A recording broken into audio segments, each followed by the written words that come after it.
Hello বন্ধুরা, welcome to only sports view. তো এই ভিডিওতে আলোচনা করব আইএসএল নিয়ে। তো আইএসএল এ আগামী 27শে ফেব্রুয়ারি বিকেল 5টা থেকে ইস্টবেঙ্গল বনাম জামশেদপুর এফসির যে ম্যাচটা রয়েছে, তো সেই ম্যাচটা নিয়ে আমরা এই ভিডিওতে আলোচনা করব। তো সেই ম্যাচে দুই দলের লাইন আপস কেমন হতে পারে, এছাড়া দুই দলের শক্তি দুর্বলতা সেটাও একটু দেখে নেব। এর পাশাপাশি এই ম্যাচটা কোন দল জিততে পারে তো সেটাও দেখব। এছাড়াও এর আগের হেড টু হেডও দেখে নেব এদের দুজনের মধ্যে। তো ভিডিওটি সবাই শেষ পর্যন্ত দেখতে থাকো, আর চ্যানেলে নতুন হয়ে থাকলে চ্যানেলটি সাবস্ক্রাইব করে পাশে থাকা বেল আইকনটি অন করে পাশে থেকো। তো আগামী 27শে ফেব্রুয়ারি বিকেল 5টা থেকে যুবভারতী ক্রীড়াঙ্গনে ইস্টবেঙ্গল বনাম জামশেদপুর এফসি মুখোমুখি হচ্ছে। তো এই ম্যাচটার আগে দুটো দলই ভালো ফুটবল খেলেই আসছে, যেখানে দুটো দলই দুটো ম্যাচ জিতেছে। প্রথম দুটো ম্যাচই দুটো দল জিতেছে, যেখানে দুটো দলের পয়েন্টই বর্তমান সময়ে 6। যেখানে 1 নম্বরে রয়েছে ইস্টবেঙ্গল 6 পয়েন্ট নিয়ে, যেখানে ইস্টবেঙ্গলের গোল ডিফারেন্স +6। যেখানে ইস্টবেঙ্গল দুটো ম্যাচে গোল করেছে 7টা, সেখানে 6 গোলের ডিফারেন্সে রয়েছে। যেখানে একটা গোল তারা খেয়েছে, যেটা হলো দিল্লি এফসি ম্যাচে তারা 4-1 গোলে ম্যাচটা জিতেছে। তো সেখানেই তারা একটা গোল খেয়েছিল, তো সেই কারণে তারা 6 গোলের লিডে রয়েছে। আর উল্টো দিকে জামশেদপুর এফসি তারাও লাস্ট দুটো ম্যাচ জিতে আসছে, তাদের প্রথম দুটো ম্যাচই তারা জিতে আসছে।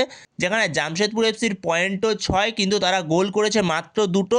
যেখানে জামশেদপুর এফসি বর্তমান সময়ে পয়েন্টস টেবিলে 3 নম্বরে রয়েছে একই পয়েন্ট নিয়েও, যেখানে গোল ডিফারেন্সে পিছিয়ে রয়েছে জামশেদপুর এফসি।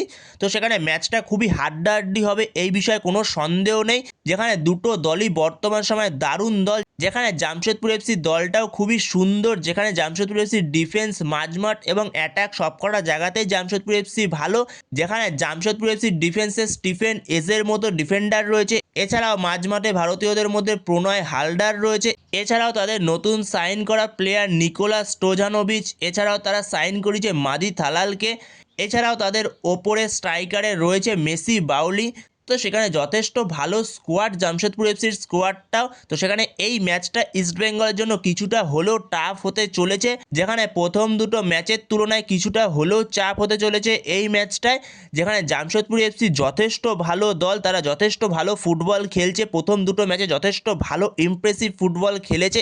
এছাড়া উল্টো দিকে ইস্টবেঙ্গলও যথেষ্ট ভালো ফুটবল খেলছে। বলতে গেলে ইস্টবেঙ্গল অন পেপার জামশেদপুর এফসির থেকে টিমও ভালো, এবং অন পেপার মাঠে দেখতে গেলে খেলাটা জামশেদপুর এফসির থেকে ইস্টবেঙ্গলই বেটার খেলছে।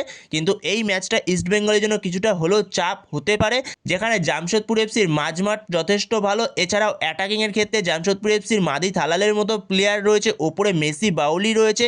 এছাড়াও ভারতীয়দের মধ্যে ঋত্বিক দাস, তো যথেষ্ট ভালো ভালো কিছু প্লেয়ার রয়েছে, ইয়ং প্লেয়ারও বেশ কিছু রয়েছে জামশেদপুর টিমটার মধ্যে। তো সেই জায়গাতে ম্যাচটার জন্য খুব একটা সহজ নাও হতে পারে ইস্টবেঙ্গলের জন্য। ইস্টবেঙ্গলকে লড়াই করতে হবে 3 পয়েন্টের জন্য, কারণ ইস্টবেঙ্গল যেই জায়গাটায় রয়েছে পয়েন্টস টেবিলের 1 নম্বর স্থানে, তো সেই জায়গাটাকে ধরে রাখতে হবে ইস্টবেঙ্গলকে। এই ম্যাচটা ইস্টবেঙ্গলের জন্য খুবই গুরুত্বপূর্ণ একটা ম্যাচ হতে চলেছে। তো সেখানে অন পেপার যদি দেখা যায়, তো অন পেপার দেখতে গেলে ইস্টবেঙ্গল অনেকই এগিয়ে জামশেদপুর এফসির থেকে। ইস্টবেঙ্গলের মাঝমাঠ দুরন্ত মাঝমাঠ, যেখানে ইস্টবেঙ্গলের মাঝমাঠে প্রপার 3জন বিদেশি মিডফিল্ডার রয়েছে। এছাড়াও ইস্টবেঙ্গলের ওপরে অ্যাটাকিংও যথেষ্ট ভালো, কিন্তু তুলনামূলক একটু দুর্বল ইস্টবেঙ্গলের ডিফেন্সটা। যেহেতু ইস্টবেঙ্গলের ডিফেন্সে মেন ম্যান যে ইস্টবেঙ্গলের বিদেশি ডিফেন্ডার কেভিন সিবেলে, আর্জেন্টাইন সুপারস্টার, তো সে যেহেতু টিমে নেই, সে ইনজুরির জন্য ছিটকে গেছে। তো সেই কারণে ডিফেন্সটা নিয়ে একটু চিন্তিত থাকবে ইস্টবেঙ্গল, কারণ এটা সবথেকে বড় কথা। একটা ম্যাচ তোমাকে স্ট্রাইকার জেতাবে, কিন্তু টুর্নামেন্ট জেতাবে তোমাকে ডিফেন্ডাররাই। তো সেই জায়গাটায় ইস্টবেঙ্গলের ডিফেন্সটা নিয়ে এই ম্যাচে একটু দুশ্চিন্তা থাকবে ইস্টবেঙ্গলের, কিন্তু হোপফুলি ইস্টবেঙ্গল 3 পয়েন্ট তুলতে পারবে এই ম্যাচ থেকেও। তো সেখানে যদি দুটো দলের লাইন আপস নিয়ে আমরা আলোচনা করি, তো সেখানে যদি সবার প্রথমে জামশেদপুর এফসি কীরকম লাইন আপস নিয়ে যেতে পারে এই ম্যাচে ইস্টবেঙ্গলের বিরুদ্ধে, তো সেখানে জামশেদপুর এফসির কোচ ওয়েন কোয়েল সে 4-2-3-1 ফরমেশনে যাবে। যেখানে গোলকিপারে তাদের স্টার্ট করবে আলবিনো গোমস। যেখানে 4জন ডিফেন্সের মধ্যে লেফট ব্যাক স্টার্ট করবে মার্ক জোথানপুইয়া, আর রাইট ব্যাক স্টার্ট করবে নিখিল বার্লা। আর দুজন মেন সেন্টার ব্যাক হবে, একজন স্টিফেন এজে, আরেকজন প্রতীক চৌধুরী। তো এটা হতে চলেছে জামশেদপুর এফসির ডিফেন্স লাইন। এরপরে মাঝমাঠে দুজন স্টার্ট করবে, একজন হলো প্রণয় হালদার, আরেকজন হলো তাদের বিদেশি মিডফিল্ডার নিকোলাস স্টোজানোভিচ।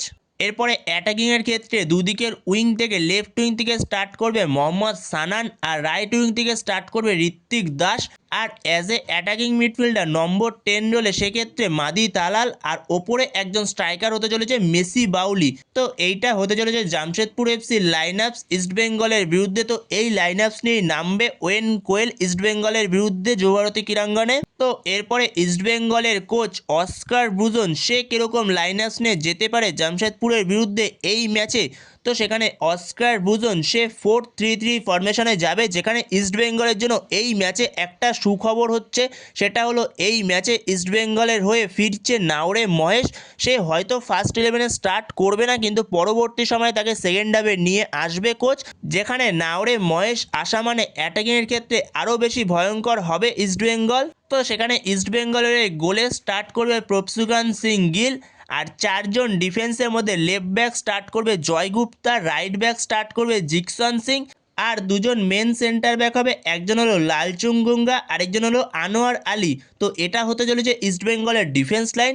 এরপরে ইস্টবেঙ্গলের মিডফিল্ডে 3 জন বিদেশি মিডফিল্ডার একসঙ্গে স্টার্ট করতে পারে এই ম্যাচে, যেখানে ইস্টবেঙ্গলের লেফট সাইড থেকে স্টার্ট করবে সাউল ক্রেসপো, রাইট থেকে স্টার্ট করবে Mohammad Rashid as a defensive midfielder, আর সাউল ক্রেসপো কিছুটা অ্যাডভান্স রোলে খেলবে সেন্টার মিডফিল্ডার রোলে, আর মাঝখানে সেন্টার মিডফিল্ডার বা নম্বর 10 রোলে সেখানটায় স্টার্ট করবে মিগুয়েল ফিগুয়েরা, আর সেখানে দুদিকের উইং থেকে লেফট উইং থেকে স্টার্ট করবে বিপিন সিং, আর রাইট উইং থেকে স্টার্ট করবে এডমুন্ড, আর ওপরে একজন স্ট্রাইকার সেটা হলো ইউসেফ ইজ্জেজারি। তো বন্ধুরা, তোমাদের কি মনে হয় ইস্টবেঙ্গল কি লাইন আপসে কোনো চেঞ্জ করতে পারে? ইস্টবেঙ্গলের কোচ অস্কার ব্রুজন কি কোনো চেঞ্জ করতে পারে এই লাইন আপসে? তো তোমাদের যদি এ বিষয়ে কোনো মতামত থেকে থাকে তো অবশ্যই কমেন্ট বক্সে জানিও, আর তোমাদের মতে যদি অন্য কোনো রকম লাইন আপস হয়ে থাকে তো সেটাও অবশ্যই কমেন্ট করে জানিও।